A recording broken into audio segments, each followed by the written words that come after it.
Hi, my name is Jonathan, and welcome to the next section of Cisco SD WAN. We're talking about working with NAT, network address translation, when we've got a vEdge device. Basically, we have a C-Edge and vEdge device. We're going to talk about the challenges we may run into if they are in different NAT situations. Okay. So, as we're going to talk about NAT, in the next section we're going to talk about zero-touch provisioning and configuration templates, and then we're talking about redundancy later in this section. All right. And we're going to talk about the challenges that we have with NAT. And as you can guess, there's always some challenges with NAT because there's a different IP address that the device is using versus what it's presenting itself as versus what everybody else is seeing it as, and the two can get confusing. So we need some method of controlling that and understanding what's occurring so that we can make sure that connectivity is maintained. Okay? So first off, the 5-second overview of network address translation. NAT saved the internet. It made it basically extended the life of IP version 4 by 25 years so far and counting. Because everybody doesn't need a public IP address to connect to the internet, we can use a network address translation and hide behind use a private IP address and hide behind one IP address in the front. This is awesome. It's amazing for keeping the internet running. The downside is it creates certain issues for devices that need to communicate to each other via NAT. Okay. We're going to talk about a couple of different NAT types in the next couple of slides, and versus full cone NAT versus address restricted cone versus port restricted versus symmetric NAT, and we'll talk about stun as well. And stun is actually pretty cool. It's a method of traversing NAT for certain UDP protocols. All right, and that also adds a firewall function because I'm not exposing my own personal reachability to everyone else on the internet. Because I have a private IP address, you can get to the public IP address, but after that, routing to me gets very difficult for you. Okay? So, by default, all SD-WAN devices are going to use base port 12346 for establishing connections that handle the control and data traffic in the overlay network. Each device uses this port when establishing connections with other SD-WAN devices. We also do a port offset. When multiple SD-WAN devices are installed behind a single NAT device, we configure different port numbers for each device so that the NAT can properly identify each individual device.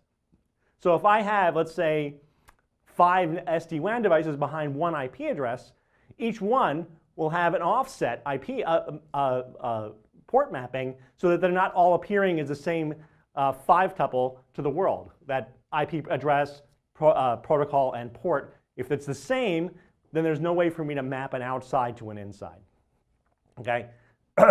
The default port offset is 0, so for the first device, it's going to be port 12346, and then we go up from there.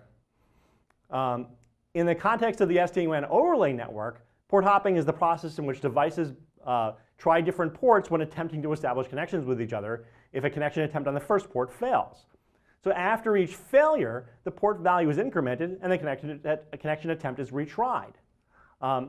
The software rotates through a total of 5 base ports, waiting longer between each connection attempt. Of course, I said before, the default base port is 12346, this guy down here. Okay.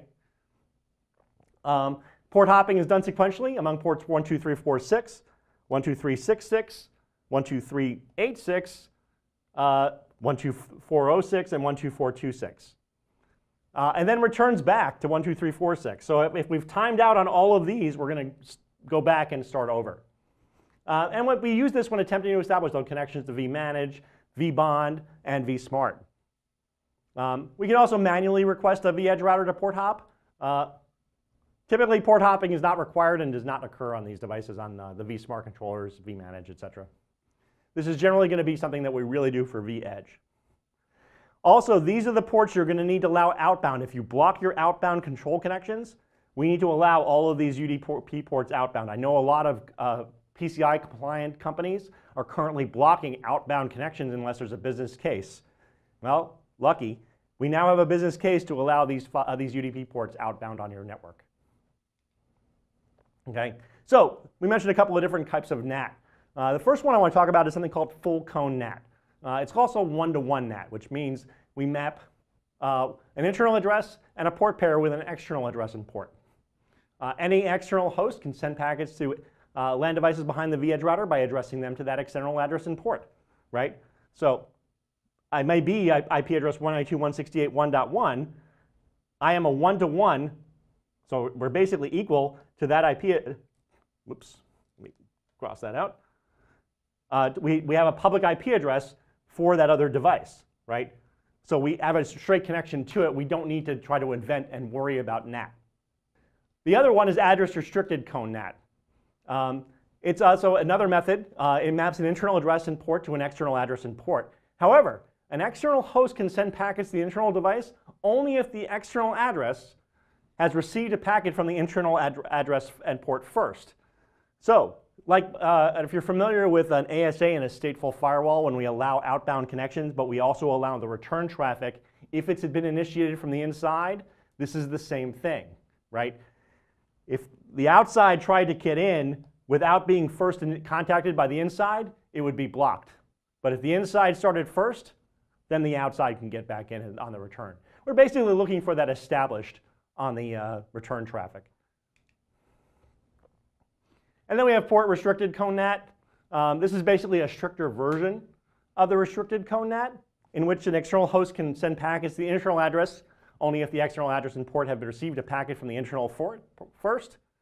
And the external device must send packets from the specific port to the specific internal port. Okay?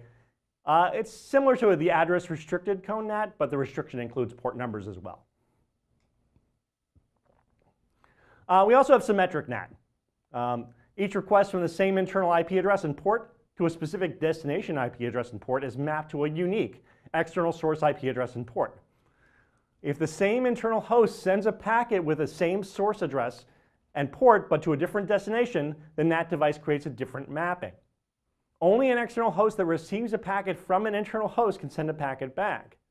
vEdge routers support symmetric NAT only on one side of the WAN tunnel. That is, when a vEdge router operates behind a NAT device running symmetric NAT, only one NAT device at either end of the tunnel can use symmetric NAT. The vEdge router that is behind a symmetric NAT cannot establish the BFD tunnel, that's bidirectional forwarding detection, with a remote vEdge router that is behind a symmetric NAT, an address restricted NAT, or a port restricted NAT. All right, all that sounded like it really complicated of who could talk to who. We have a chart, okay? So, as expected, if both sides have public IP addresses, we're good to go, okay? Full cone to full cone, that means this is basically each of these present themselves as a public IP address out. We're also good to go. And you'll note that we've got this little matrix here. Full cone can talk to basically anybody, all right? Port address restricted can talk to port address restricted only. Public can talk to symmetric, and symmetric, of course, can't talk to symmetric, and symmetric can't talk to port address restricted. Okay. If you're set up like this and you only have devices behind NAT and everybody's behind NAT and they're all like using an overload or something, your solution is going to generally be to place a vBond or a vSmart inside your environment so that the private connections can reach it. Okay? By default, here's the thing. You're going to have devices with internet connections. If you've got a site that only has private connections and we only have cloud servers, we're going to have a problem getting that site connected to the SD-WAN solution. Generally, what we're going to want to see is every device to have a public IP address of some sort, either via a cable modem or a DSL line or a 4G connection. But remember, a lot of those connections, especially DSL and 4G, assign private addresses to those devices. So you're probably going to need some business level of DSL or those so that you can get public IP addresses on those devices.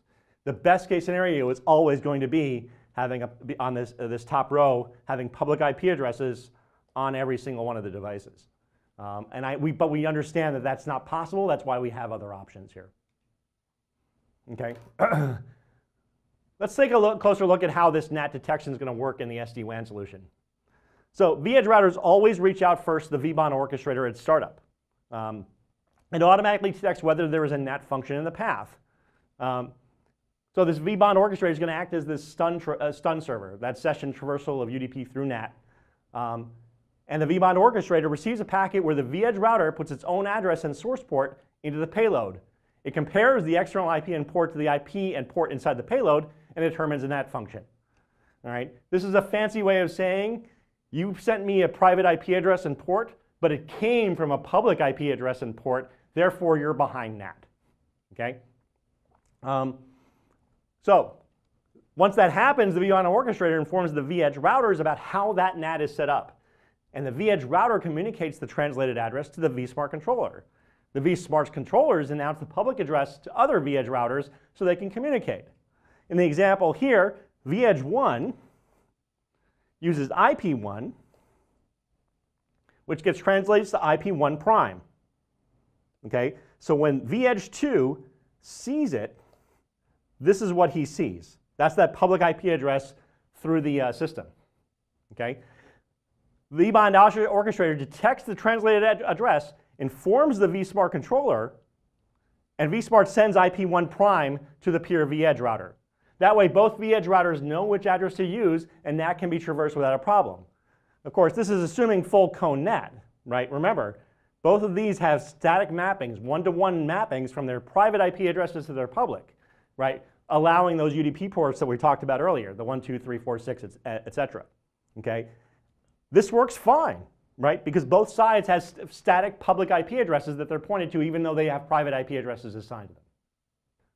Now, if we have full cone and symmetric, if one side is using symmetric, okay, we're only going to accept inbound connections after it has initiated an outbound connection to the same destination. So in the example on the slide, vEdge 1 router initially can't send a packet to the vEdge 2 router because from the perspective of vEdge 2, it does not have an outbound connection yet, hence this little X. Okay? Remember, symmetric is expecting to only a receiving packet only if it is sent one first. Okay? So if I block this because I'm only allowing in established connections. However, when the vEdge 2 is behind a symmetric NAT, the connection succeeds. We reach out, so our vSmart and vBond know that vEdge 2 is behind a symmetric NAT, so we're going to tell vEdge 2 to initiate the connection. And since he initiates the connection, the return traffic is now allowed. Okay? And this is why that'll work. So, this summary page here talks about zero-touch provisioning, which we're going to discuss in the next slide deck. But generally, though, we do operate over most NAT deployments. And for special cases, you can configure settings to facilitate NAT traversal. So give us a moment. We'll talk about ZTP in the next sessions. Thank you very much.